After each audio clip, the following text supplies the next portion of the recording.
우리 마음속에는 누구나 더 나은 세상에 대한 그런 바람이 있잖아요.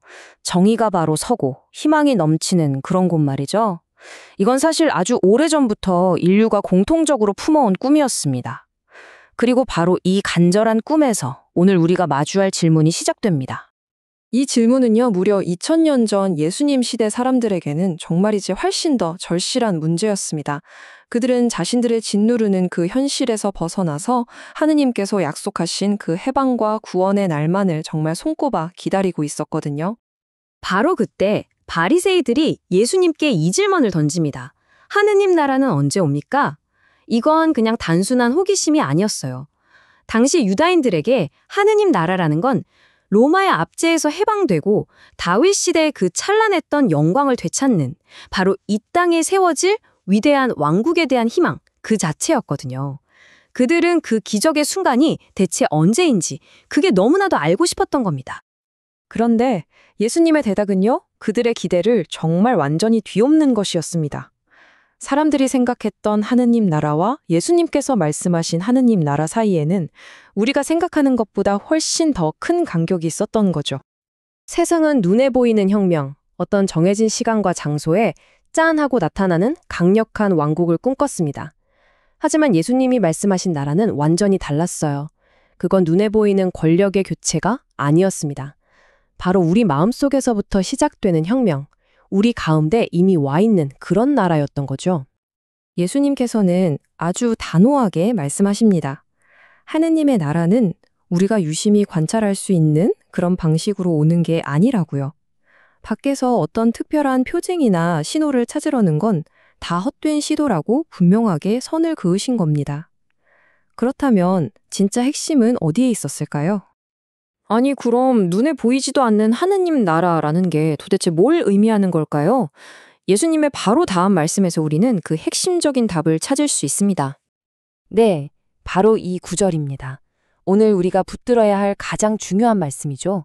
보라, 하느님의 나라는 너희 가운데 있다.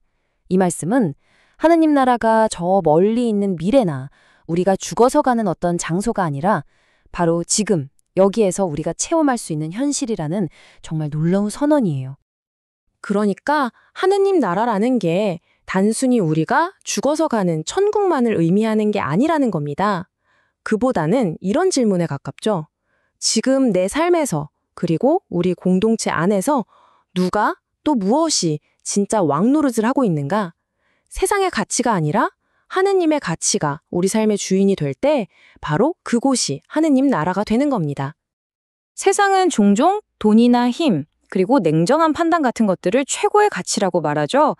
하지만 하느님 나라에서는 그 기준이 완전히 뒤집힙니다. 그곳에서는 돈이 아니라 생명이, 힘이 아니라 사랑이, 그리고 판단이 아니라 자비가 주인이 됩니다.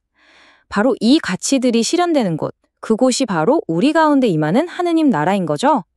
이게 그냥 뜬구름 잡는 추상적인 이야기만은 아닙니다. 우리 삶 속에서 실제로 하느님 나라가 어떻게 그 모습을 드러내는지 한 가지 이야기를 통해 한번 살펴볼게요. 배가 고파 빵을 훔친 노인을 재판하던 한 판사의 이야기인데요. 그는 법에 따라서 벌금 10달러를 선고했습니다. 하지만 곧바로 자기 지갑에서 10달러를 꺼내면서 이렇게 말해요. 이 벌금은 제가 내겠습니다. 저는 좋은 음식을 배불리 먹었지만 이 노인께서는 굶주렸기 때문입니다. 그리고 그는 거기서 멈추지 않고 방청객들에게도 동참을 권유했죠. 순식간에 차가운 심판의 자리가 따뜻한 자비와 나눔의 자리로 변했습니다. 바로 이런 순간이 하느님 나라가 인간의 행동을 통해 우리 현실 속에 잠깐 그 모습을 드러내는 순간이라고 할 수 있습니다. 자, 그렇다면 우리는 어떻게 이 하느님 나라를 이루는 일에 참여할 수 있을까요? 예수님께서는 그 길이 결코 쉽고 편안한 길은 아니라고 분명히 말씀하십니다. 예수님을 따른다는 것, 그리고 그분의 뜻에 따라 하느님 나라를 세워간다는 것은 세상의 기준에서 볼 때 종종 고난과 배척을 감수해야 하는 길이라는 뜻입니다.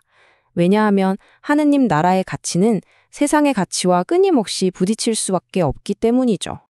하느님의 말씀이 우리 마음에 씨앗처럼 들어오면요, 필연적으로 우리 안에서 투쟁이 시작됩니다. 내가 기존에 붙들고 살던 세상의 가치관과 말씀이 정면으로 부딪히는 거죠. 이 치열한 영적 싸움은 결국 우리 내면의 변화를 이끌어내고 마침내 우리를 새로운 사람으로 다시 태어나게 합니다. 바로 이 내적인 혁명의 자리에서 하느님 나라가 시작되는 겁니다.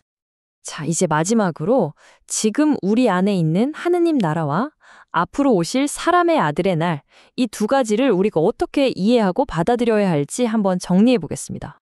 예수님께서는 마지막 날이 마치 번개가 번쩍하는 것처럼 아주 갑작스럽고 명백하고 그 누구도 부정할 수 없게 올 거라고 말씀하십니다.